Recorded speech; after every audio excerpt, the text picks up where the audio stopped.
அமைதி காக்கவும் அறிவிப்பு பண்ணிட்டு இருந்தாங்க.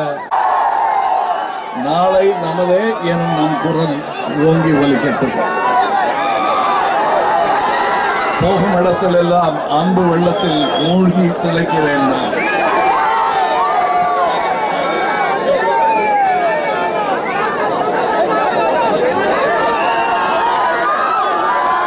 இது இந்த கூட்டத்தின் அழகு, இந்த கூட்டத்தின் பெருமை என்னவென்றால் இது கூட்டப்பட்ட கூட்டம் அல்ல, வந்தே ஆக வேண்டும் என்று மிரட்டி கூட்டப்பட்ட கூட்டம் அல்ல.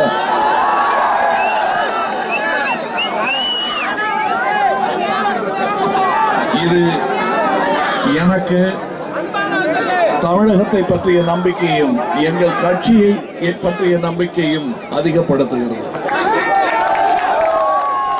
நாளை நமதே எனும் நாளை நமதாகும் விரை.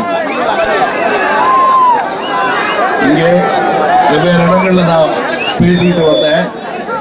இந்த உணர்ச்சி பூர்வமான இந்த மேடையில் சின்ன சின்ன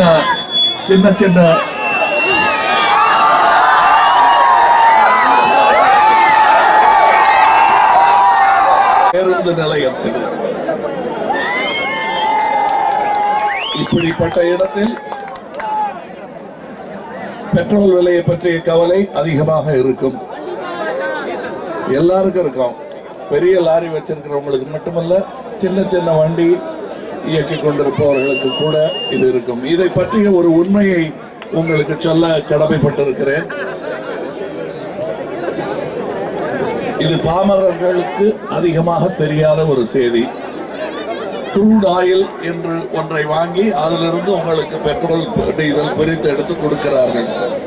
அந்த க்ரூட் ஆயிலின் விலை $44 இருந்த போது உங்கள் பெட்ரோல் விலையை அவர்கள் குறைக்கவில்லை, அதே உயரத்தில் வைத்திருந்தார்கள். இன்று அது படிப்படியாக 4-5 வருடங்களில் 100 தாண்டி எங்கேயோ போய் நிற்கிறது. உங்கள் பெட்ரோல் விலை 86, 87 என்று உயர்ந்து கொண்டிருக்கிறது.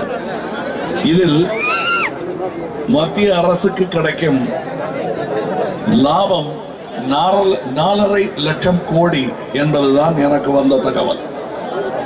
இது நேர்மையான தகவல். மேடை பேச்சை என்ன வேணுங்க?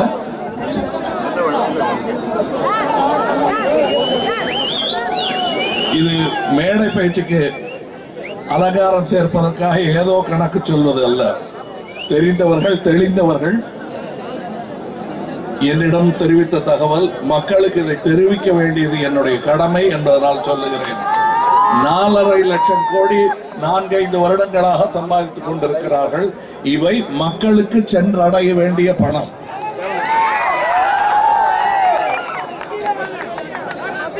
அதை நீங்கள் கேட்க வேண்டும். மக்களுக்கான புரட்சி துவங்கிவிட்டதாகவே நான் நினைக்கிறேன். அதற்கான அடையாளங்கள் இங்கே தெரிகிறது. அதற்கான தகவல்களை தர வேண்டியது மக்கள் நீதி மையத்தின் பொறுப்பாகிறது. நான் சொல்லும் புரட்சி கத்தியின்றி ரத்தமின்றிதான். நம் போராட்டங்கள் எல்லாம் நேர்மையாகவும் நியாயமாகவும் இருக்க வேண்டும் என்ற திட்டத்துடன் தான் மக்கள் நீதி மையம் செயல்பட்டுக் கொண்டிருக்கிறது. இன்றும் என்றும் அப்படித்தான் இருக்கும்.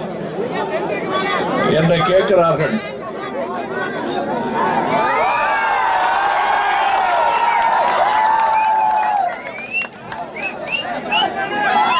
கொஞ்சம் அமைதியாக கேட்கிறாங்க. நான் சென்ற பல இடங்களுக்கு அரியணையை ஏற்றி வைத்து அடிக்கடிகள் ஏறி அமர்ந்திருக்கும் பலர் செல்வதில்லை என்பதுதான் உண்மை. முழுநேர அரசியல்வாதியா என்று என்னை பார்த்து ஏன் சந்தேகப்படுகிறீர்கள் என்று கேட்டேன். இல்ல, இன்னமும் சினிமாவில் நடிச்சிட்டு இருக்கீங்களே அப்படின்னாங்க. நீங்க எம்ஜிஆர் எம்எல்ஏன்னு படத்துல தலைப்பு போட்டு எத்தனை படம் பார்த்திருக்கீங்க? அவரை விட இவங்கெல்லாம் முழுநேர அரசியல்வாதியா? யாரை பார்த்து கேட்கிறாங்கன்னு எனக்கு புரியவே இல்லை. எனக்குன்னு சம்பாத்தியத்திற்கு எனக்கென்று ஒரு காசு இருக்கிறது. அதை சம்பாதிக்கணும், எனக்கும் வைத்துக் கொண்டு மக்களுக்கும் கொடுக்க வேண்டும். அதுக்காக தான் நான் வேலை செய்கிறேன். அரசியல்வாதி முழு நேரமும் அரசியல் தான் செய்ய வேண்டும். அவனுக்கு வேறு போக்கிடமே இருக்கக்கூடாது. அவருக்கு அவனுக்கு வேறு போக்கிடமே இருக்கக்கூடாது, வேறு சம்பாத்தியமே இருக்கக்கூடாது என்று வைத்து விட்டால் அவன் உங்கள் பணத்தில் வறுமை வரும்போது கையை வைப்பான். அதனால அரசியல்வாதி முழு நேரம் இங்க இருக்கணும்னு நீங்க எதிர்பார்க்காதீங்க. அவனுக்கு என்று ஒரு தொழில் இருக்க வேண்டும். எனக்கென்று ஒரு தொழில் இருக்கிறது. என் மனம் முழு நேரமும் மக்களை பற்றி தான் சிந்தித்துக் கொண்டிருக்கிறது. அப்படி இருப்பவன் முழு நேர அரசியல்வாதி. நான் சினிமாவில் இருந்த பொழுது நான் தைரியமாக அகந்தையின்றி சவால் விட்டு சொல்ல முடியும். நான் சினிமாவை என்னுடைய கடமையாக ஏற்றுக்கொண்டு செய்த போது, தொழில் என்று சொன்னால் சம்பளம் கொடுத்தா செய்வேங்கிற மாதிரி இருக்கும். சில நேரத்தில் எனக்கு சம்பளத்தை ஏமாத்தி கூட இருக்காங்க. ஆனா என் படத்தை நான் ஏமாத்தினதே கிடையாது.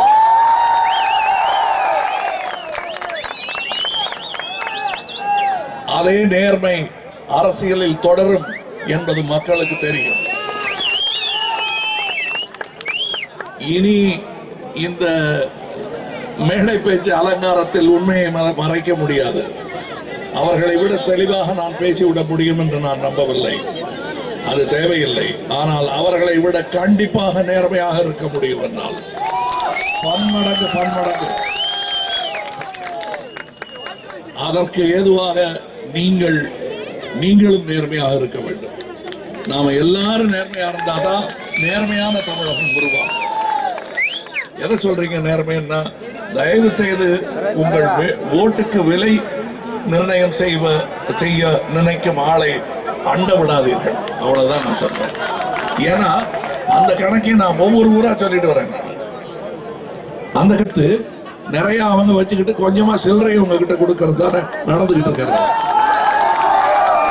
உங்களுக்கு சேர வேண்டிய பணம், அந்த பெட்ரோல் கதை சொன்னேன் இல்லையா, அந்த மாதிரி இன்னும் எங்கெங்கயோ கிடங்கா ரொப்பி வச்சிருக்காங்க. உங்களுக்கு நியாயமாக அதை கொண்டு சேர்க்கும் அரசு ஒன்று வறுமையானால், நீங்க வாங்குற இந்த 2000 ரூபாய்க்கு நீங்க 5 வருஷத்துக்கு குத்தகைக்கு விட்டுறீங்க.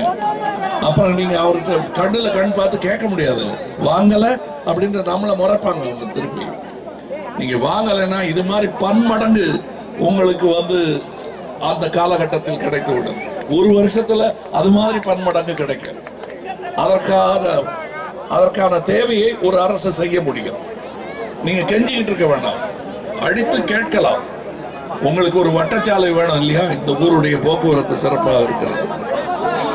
அந்த வட்டச்சாலையை அமைப்பதற்கு நீங்கள் உங்கள் கிராம சபையில் முடிவெடுத்தால் போதுமானது.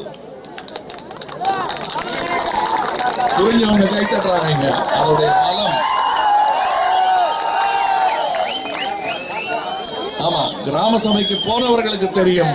அதற்கு ஒரு அசம்பிளியில் இவங்க என்ன முடிவு எடுக்கிறாங்களோ, பார்லிமெண்ட்ல பாராளுமன்றத்தில் பாராளுமன்றத்தில் என்னென்ன முடிவுகள் எடுக்கிறார்களோ அதற்கு எத்தனை பலம் இருக்கிறதோ, கிட்டத்தட்ட அவ்வளவு பலம் இருக்கிறது இந்த கிராம சபைக்கு. அதை தயவு செய்து நீங்கள் மறந்து விடாதீர்கள். அதை உங்களுக்கு ஏற்கனவே இருக்கும் ஒரு விஷயம். நான்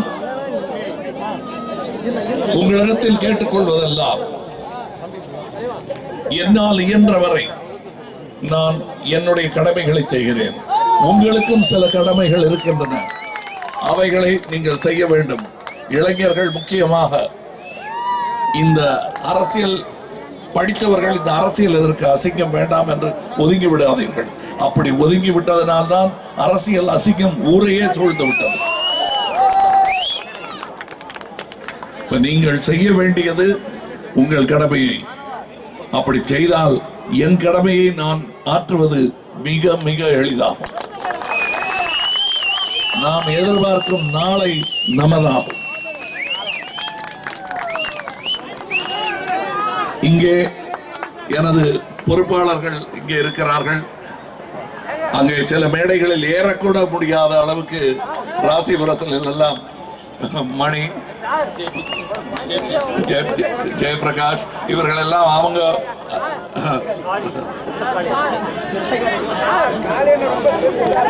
இல்ல, அந்த மேடையில ஏறக்கூட முடியல.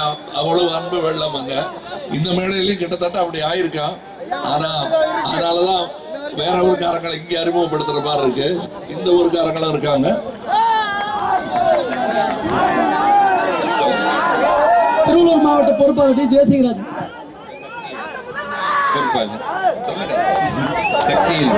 சக்திவேல், உங்களுக்கு தெரிஞ்ச பெயர் அது.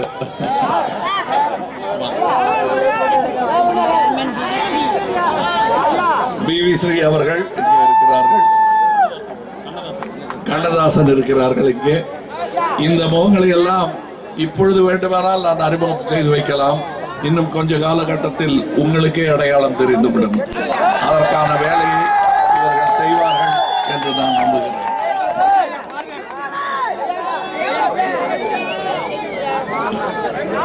அதாவது இங்கே இது போன்ற ஒரு கூட்டம் இன்னொரு இடத்திலும் காத்துக் கொண்டிருக்கிறது. இங்க இன்னும் கொஞ்ச நேரம் பேச சொன்னா கூட சந்தோஷமா பேசிட்டு இருப்பேன். ஆனா அங்கே செல்ல வேண்டியிருப்பதனால் உங்களிடம் பிரியா விடைபெற்றுக் கொள்கிறேன்.